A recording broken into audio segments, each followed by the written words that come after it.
Ann Coulter, who we've had on the podcast before. Ann Coulter, I think you and her are, on a show together. You're doing something together. And she asked this question. I just want to get your reaction on. Rob, go ahead and play this clip.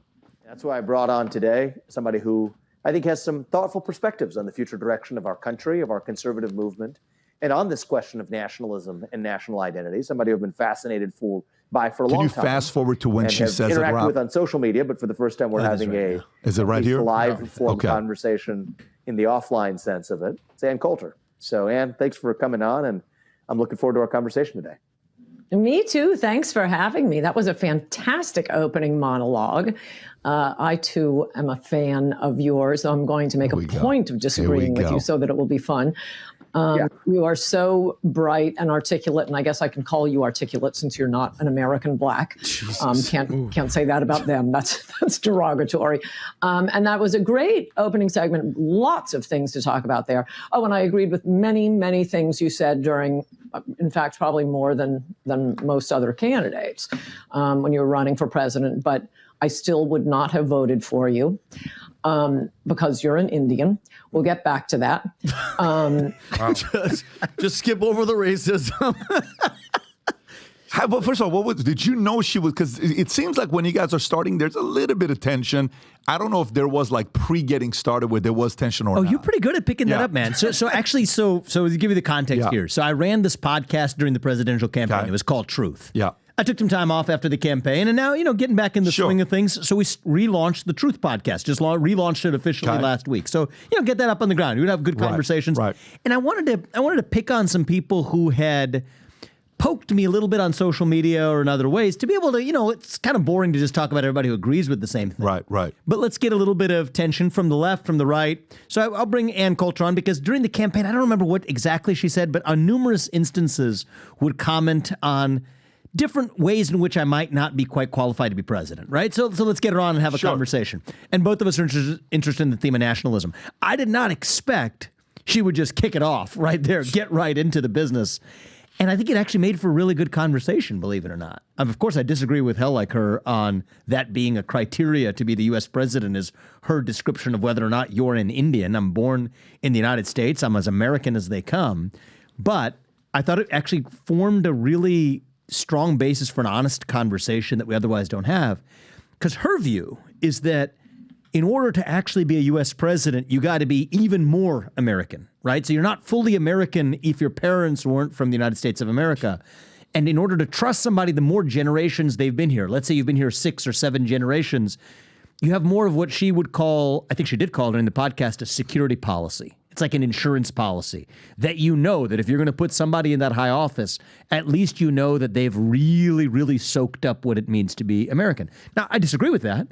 I disagree with that because you have people in the 7th generation Americans who are the kids of some, I've known many of these people, grow up in the Upper East Side. Some daughter who lives in Brooklyn thinks she's a hippie, talks about hating this country. Well, I don't think that person's any more American than I am just because my parents happen to have been legal immigrants to this country. So I got 2 questions for you. But it made for a good conversation. I got 2 questions for you with this, okay? On one end, how many people you think are like, if you were to say, of the voters block, what percentage of the voter block agrees with her? So say in the Republican primary? In the Republican primary to say, you know what, question. I'm not going to, even if it's 1%, 2%, 3%, what do you think it is? So I will tell you this with confidence. It is a lot higher than I believed it was a year ago. Interesting. Yeah. And it's a lot higher than I believe you would think it is, too. Interesting. Which is why, and I said this on social media, and some people hit me on the left from it, I said I respect her for saying it, even though I disagree. Right? Because at least she has the spine to say in public what many other people, not a majority, not even close to a majority, but a lot of people. She's not alone. She is voicing a view that I think is widespread. And actually, what the hell? We're here. We're just gonna let loose a little bit. I had somebody text me who had run for position. You guys might know her, Harmeet Dillon. You know Harmeet Dillon? Of course, absolutely. Harmeet's super cool, so I hope she's fine with me saying this because I think it's important that the public know. We can't just have these conversations behind closed doors, not have them in the open. Said that when she ran for her position of being the chairwoman of the RNC, she had many people tell her the same thing too, which is interesting to me because most of the grassroots was, a lot of the grassroots were with me. A lot of grassroots were with people like Harmeet, but there are people who believe that if you're electing people to positions of leadership, how American you are is a spectrum. When you were out there campaigning, did anybody face you, confront you, and say, I would totally support you, but you're too brown for me? Did anyone say So that? I had many of those for religion. So I didn't have anybody come up and say that because of, well, there were people on social media who would make an argument. It wasn't on ethnicity. And this is part of Ann's point, too. It's the point that your parents were immigrants to this country. And so you are truly not at the highest level of being American to be president of the United States. Right. So we had a number of people that would say that occasionally. A much more common one, though, for people to my face was, I would love to vote for you. It's difficult for me to vote for somebody else because I agree with you more, but I can't do that because you are Hindu. That came up a lot, especially in Iowa. Even the town hall when we did, somebody asked you, one of the ladies got up and remember that. I remember they that asked too. you the Yep. question, but I thought your answer was fantastic. But I remember her. I was standing on stage, she was standing right there, very thoughtful. Yes.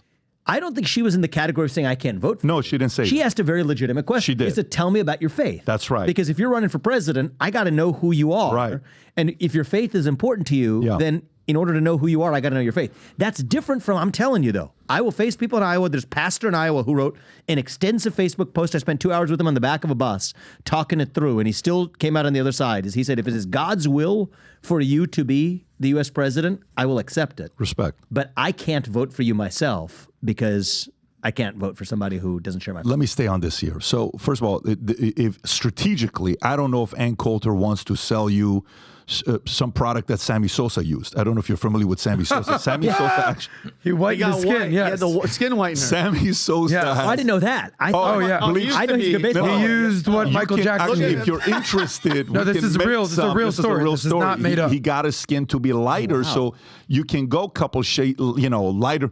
Rob, I don't know why you're laughing. I'm trying to make a solution here to make Ann happy. I'm not going to be a customer. I'm sorry. But He was Sammy Sosa there. So, by the way, this guy hit 66 home runs and he saved MLB in 1998. Let me go back to the question here with this one here. Okay, what do you think is more extreme? What do you think is more extreme? Tell me how your argument is on the other side. So one side, you know what? I don't think America, because, back in the days, what was JFK was, Tom, you said Roman Catholic? It was a Roman Catholic where America Yeah, was those like, were the headlines when Nixon was running. It's a Roman Catholic. we're not ready for a Roman Catholic president. Okay, and then America said, nah, we're okay with it, right? We're actually cool with that, yeah. Okay, we're actually cool with that. Do you think, give me which of these are more extreme. So do you think Ann Coulter's position of saying, no, not only do I want you to be a natural-born citizen, but I also want you to be white, to be a true nationalist, to be a president here. How about the opposite side? What about somebody that wasn't born here but has lived here for 35 years? Yeah. Should this person have the right to run for office one day in America? If they've paid their taxes, they've paid their dues, they've lived in America for 35 years, should they have the chance to run for office? should they have the chance to run for U.S. president?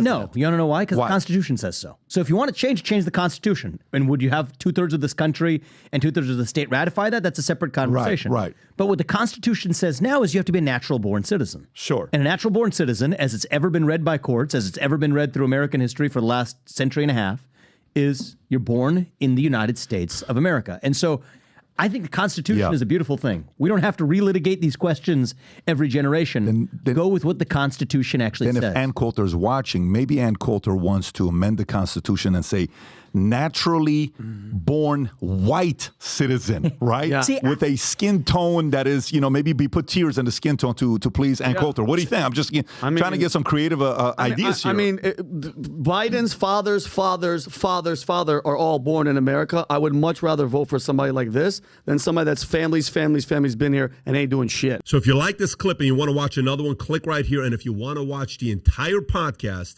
click right here.